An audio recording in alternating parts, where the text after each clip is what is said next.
The ITIL Intermediate Life Cycle Courses. Service Transition. Course Overview. Welcome to this Intermediate Life Cycle course. In this course, we'll be studying the service transition phase of the life cycle in detail, with a strong emphasis on the managerial and supervisory aspects. We'll be studying service transition key concepts, principles, processes, and functions, as well as taking a look at implementing and structuring service transition. To maximize your chances of success in the service transition lifecycle exam, you'll need to plan to spend at least 21 hours studying all of your course materials. Effective study time should be spent using all of the course materials that are provided, including watching all the video tutorials, at least twice through, completing all the exercises and online quizzes, using your study guides to maximum effect, completing your own study notes, and taking the sample practice exams that are also provided. Remember, it's highly recommended that you dedicate some of your study and revision time to review all of the official answers for each exam question too. This is invaluable in helping you to understand the style of the questions and what's expected of you when answering each question. Building up your knowledge and experience in tackling gradient multiple choice exams is a critical component of passing ITIL intermediate exams. As well as the 21 hours mandatory study time, it is officially recommended that you plan to study at least another 21 hours reading and learning from the service transition core text itself. So please schedule this additional reading time into your study plans too. Okay, let's take a look at the contents of the service transition course. You'll be studying many different aspects of the transitional area of the life cycle, which will help you to plan and manage transitional processes and activities within your own organization. This course is split into 18 discrete lessons. Each lesson covers key syllabus elements to prepare you for your exam. You'll find a copy of the course syllabus in your download area, and you'll see references to the syllabus numbering system as you progress through the core lessons. For example, if you see syllabus reference ST01, you know it's referring to the first part of the syllabus, the Introduction to Service Transition. The syllabus document also refers to specific sections of the Service Transition core volume, easily directing you to the relevant section of the text for your self-study and reading. Okay, let's move on now and examine the course breakdown, lesson by lesson. Lesson 1 is a quick ITIL Foundation recap. It may be some time since you sat your ITIL Foundation course, so we'll go over some basic concepts to help refresh your memory. This lesson includes a quick review of the service lifecycle and each phase within the lifecycle. You can skip this lesson if you are happy with these concepts, without missing any content related to the service transition syllabus. Lesson 2 is the Introduction to Service Transition. This lesson covers the purpose, goals, and objectives of the service transition area of the life cycle. We'll also cover the scope of service transition and the position of service transition in the life cycle. The value of service transition is also included in this lesson, as well as some information on service management as a practice, and service composition, and value proposition. Lesson 3 then moves on to service transition principles. In this lesson, we'll be covering the concept of a service and the role of utilities, warranties, capabilities, and resources in service delivery. This lesson also covers the key policies and the best practice principles that will aid effective service transition.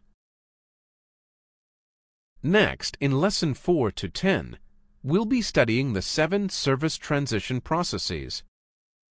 For each process, we'll cover areas including the ones you can see here.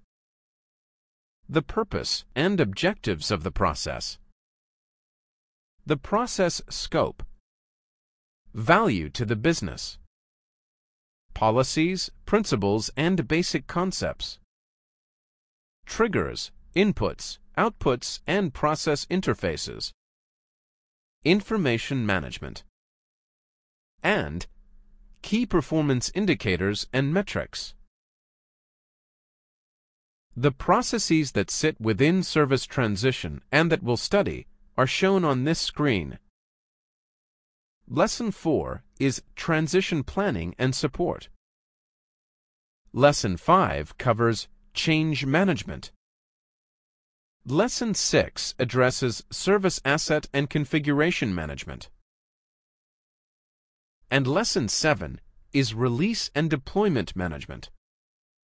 Lesson 8 looks at Service Validation and Testing, and Lesson 9 covers off the change evaluation process. Lastly, in Lesson 10, we'll study Knowledge Management. The service transition processes are divided into two groups. There are processes that stay mainly with service transition, and processes that have a wider lifecycle role. Change management, knowledge management, and service asset and configuration management have a wider role and interact all the way through the service lifecycle. Change evaluation, service validation and testing, transition planning and support, and release and deployment management are restricted to service transition and have less activities in other lifecycle phases. Lessons 11 to 13 cover the common service transition activities.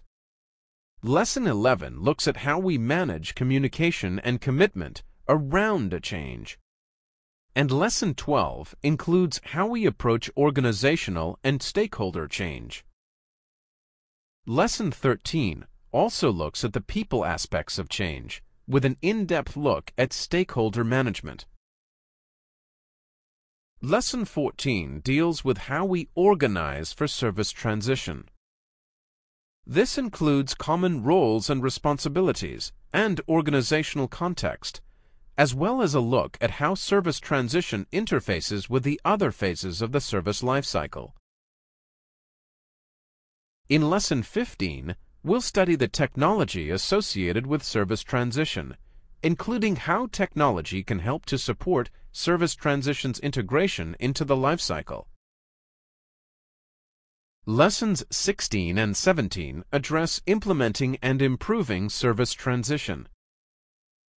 Lesson 16 looks at how we introduce service transition, including justifying it, designing it, and managing cultural change. Lesson 17 deals with improvements to service transition, including the challenges, critical success factors, and risks that we'll need to be aware of and manage. The last lesson you'll work through is Lesson 18. Here, you'll receive some critical exam guidance before you begin to tackle the sample exam papers, which are also included in this course. This lesson discusses the scenario-based question format and provides you with invaluable multiple-choice strategies, all designed to help you achieve exam success. You'll also learn how to register for your final live exam after you've completed the practice exam papers and reviewed the official answer rationale. And don't forget, you can access and save a copy of the official course syllabus from your download area. It's good to be familiar with your course syllabus because this is all the content that examiners use to base your exam questions on. Course documents are also stored safely within your download area. These can be accessed, opened, saved, and printed out for your reference. Several of these documents will be mentioned throughout this course, including lesson study guides and the ITIL glossary. Lesson study guides are a critical component of your online learning experience. These detailed documents contain all the information from each lesson and are yours to download, print off, and keep even when your course subscription has ended. Before you begin each period of study, please ensure that you are ready to learn. It sounds pretty obvious, but self-study and online learning are most effective if you are able to concentrate without being interrupted by any external distractions. Make sure you are comfortable in your study environment, well hydrated, and really focused to ensure you get the best value from your course. Unless you are a mastermind or super brain, you'll probably find that your concentration will drop if you try and run through the whole course at once. Remember, it's not a race. You should watch, listen, read, and learn actively by leveraging the different materials provided.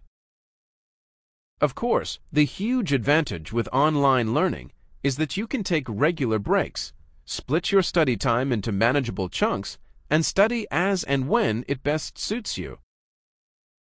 Where there is a longer video tutorial to watch, make sure you pause it at regular intervals. This way you can update your study notes as you go. And remember, if you ever feel like you're struggling at any point, just contact one of our tutors. As you progress through the lessons in your course, you will see some text in italics and quotation marks. This text is drawn directly from the ITIL core volumes, so you will need to pay close attention to it. Okay, if you're ready, let's move on and start the course. The next lesson is your ITIL Foundation Recap. Let's see what you can remember.